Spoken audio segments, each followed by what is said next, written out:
নমস্কার বন্ধুরা, আজকে একটা নতুন রেসিপির সাথে হাজির হয়েছি। আজকে করব খুব সুস্বাদু চিকেন কারি। চলুন তাহলে কি কি দিয়ে করি দেখা যাক। দেখুন, প্রথমে আমি একটা কড়া বসিয়ে দিয়েছি। কড়াটা খুব ভালোভাবে গরম হয়ে এলে তাতে আমি সর্ষের তেল দিয়ে দিয়েছি। সর্ষের তেলটা খুব ভালো গরম হয়ে গেলে আমি আলুগুলোকে ঠিক এরকম ডুমো ডুমো করে কেটে নিয়েছি। এবার ওই গরম তেলের ওপরে আলুগুলোকে দিয়ে দেবো। আমি মাঝারি সাইজে 3টে আলু ব্যবহার করেছি। আলুগুলোকে আমি খুব ভালো করে লাল লাল করে ভেজে একটা পাত্রে তুলে নেব। আমি আলুগুলোকে শুধুই ভাজবো, কোনো নুন হলুদ দেবো না। দিয়ে আমার আলুগুলো যখন এরকম লাল লাল করে ভাজা হবে আমি তখন তুলে নেব। দিয়ে ওই তেলেতেই আমি ছোটো চামচের 1 চামচ জিরে ফোড়ন আর একটা তেজপাতাকে চিড়ে দিয়ে দেবো, আর একটু দারচিনি দিয়ে দেবো। দিয়ে ফোড়নটা ভালো করে একটু ভাজা ভাজা হয়ে এলে আমি তাতে আগে থেকে কেটে রাখা পেঁয়াজ কেটে রেখেছি, ওই পেঁয়াজ কুচিগুলোকে তেলের ওপরে দিয়ে দেবো। আমি এখানে বড় সাইজের 2টো পেঁয়াজ নিয়েছি। পেঁয়াজ দুটোকে এবার আমি তেলের ওপরে দিয়ে দেবো। গ্যাসের আঁচটাকে মিডিয়ামে করে আমি পেঁয়াজটাকে খুব ভালো করে ভেজে নেব।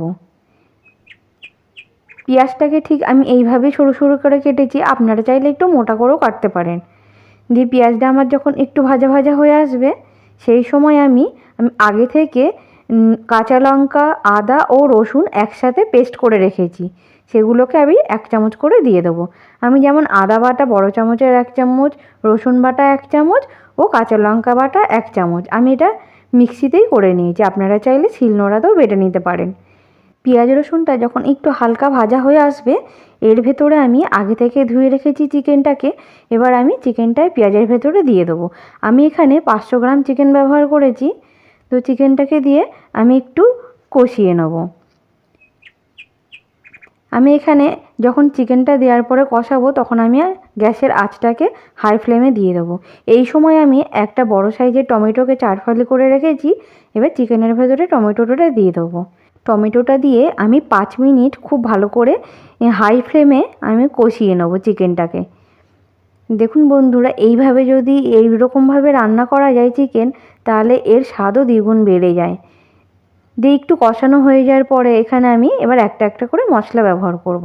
এখানে আমি বড় চামচের 1.5 চামচ জিরে গুঁড়ো ও 1 চামচ ধনে গুঁড়ো আর পরিমাণ মতো নুন ও পরিমাণ মতো হলুদ, ছোটো চামচের 1 চামচ চিনি ও ছোটো চামচের 1 চামচ লঙ্কার গুঁড়ো এখানে আমি ব্যবহার করব।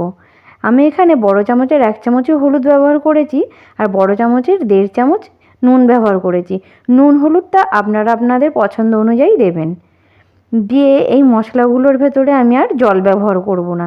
চিকেনটা থেকে যেই জলটা বেরিয়েছে এই মশলাটা তার সাথেই খুব ভালোভাবে কষিয়ে নেব। দেখুন বন্ধুরা, এখানে আমি গ্যাসের আঁচটাকে মিডিয়ামে রেখে খুব ভালোভাবে 5 মিনিট মতো কষানোর পরে আমার চিকেনের কালারটাই চেঞ্জ হয়ে যাবে। তো আমি এখানে খুব ভালোভাবে মিডিয়াম আঁচে 5 মিনিট খুব ভালোভাবে কষিয়ে নেব।